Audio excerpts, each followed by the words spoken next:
By the time Christmas morning arrived, the house no longer felt like mine. I stood in the hallway outside the dining room holding a small wrapped box in my hands, listening to my three children laugh inside. Their voices, once the soundtrack of my happiest years, now felt like noise coming from another life. Plates clinked. Someone turned up the music. The smell of roasted turkey drifted past me, rich and familiar, yet painfully distant. I cleared my throat and stepped inside. "Hey," I said softly, "Merry Christmas." The laughter stopped, but only for a second. My eldest, Ryan, glanced at me first. 35 years old, sharp suit, always in a hurry, always talking about investments and deadlines. He looked me up and down like I was an inconvenience that had wandered in uninvited. Behind him sat Emma, my middle child, scrolling on her phone, barely looking up. And at the end of the table was Jake, the youngest, grinning already like he'd been waiting for this moment. "Well, look who finally showed up," Jake said, smirking. "Did you get lost in your room, old man?" I forced a smile.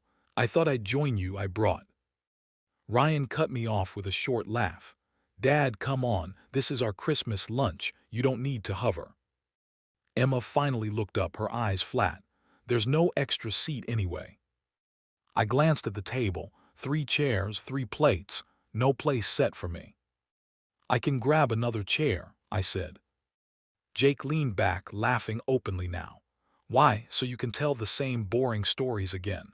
No one wants you here, eat alone." The words hit harder than I expected. For a moment the room felt smaller. My hands tightened around the little box I was holding. Inside it were 3 watches, nothing flashy, just something I'd picked carefully, thinking of each of them. I looked at their faces. Not one of them looked uncomfortable. Not one of them hesitated. Ryan shrugged. "It's not personal, Dad. We're just doing our own thing now." Emma added, "You should get used to it." I nodded slowly. "All right," I said, "I'll eat later." As I turned to leave, Jake laughed again. "Merry Christmas, old man." I walked back to my room and closed the door quietly behind me. I sat on the edge of my bed for a long time, staring at the wrapped box in my hands. 20 years ago, I used to wake up before sunrise on Christmas morning. I'd tiptoe down the stairs, arrange the presents just right, make sure everything was perfect before the kids came rushing down in their pajamas, eyes shining. Their mother, my wife, Claire, used to tease me about it. "You spoil them," she'd say, smiling. "I know," I'd reply, "that's my job." Claire had been gone 7 years now. Cancer, fast and cruel. After she died, something shifted in the house. The warmth thinned, the conversations shortened, and slowly I became less of a father and more of a background piece of furniture. Still, I never imagined this. I set the gift box down on the dresser and looked at the old photo framed beside it.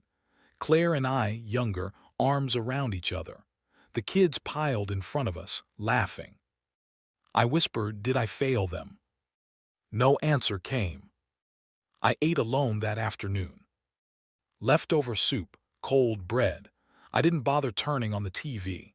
I could hear them in the dining room, laughing, opening gifts, clinking glasses. At some point, Ryan raised his voice. "So, are we selling the house next year or what?" Emma laughed. "Obviously, it's way too big." Jake added, "Dad won't need it anyway. He barely uses the space." I froze mid-spoonful. Selling the house. The house I'd worked 30 years to pay off. The house I'd built memories in. The house still legally in my name. I smiled faintly. They really had no idea. 2 weeks later, I asked them all to sit down. Ryan sighed dramatically. "What is it now, Dad?" "I won't take much of your time," I said calmly. "I just want to discuss something important." Emma crossed her arms. Jake leaned back, already bored. "I've decided to move out," I continued. That got their attention. "Move out?" Emma asked. "Where?" "I've made arrangements," I said. "Also, I've updated my will." Ryan leaned forward, updated how. I looked at each of them slowly. You won't be inheriting the house. Silence fell like a dropped glass. Jake laughed nervously. What are you talking about? I've donated it, I said. The house will become a community shelter after I'm gone. Ryan stood up. You can't be serious. I am, I replied. And the rest of my assets will go to charities my mother supported, education funds, medical research. Emma's face paled. What about us? I met her eyes. You already decided you don't need me. Ryan's voice hardened. This is punishment. No, I said gently. It's clarity.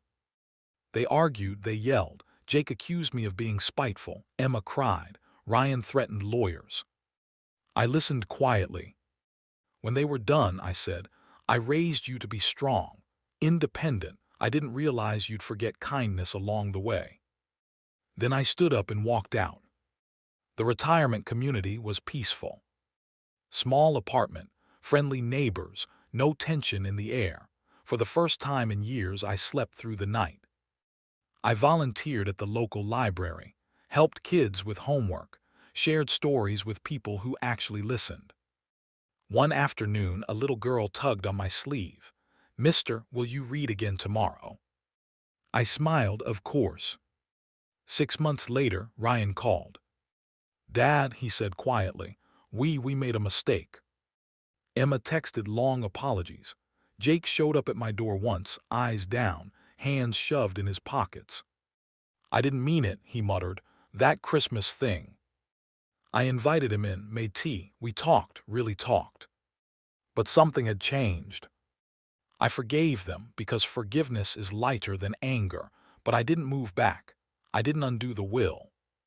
They learned slowly that love isn't guaranteed just because you share blood. And I learned something too. Being alone is painful, but being unwanted is worse. That Christmas, they laughed and told me to eat alone. They had no idea that moment would be the one that finally set me free.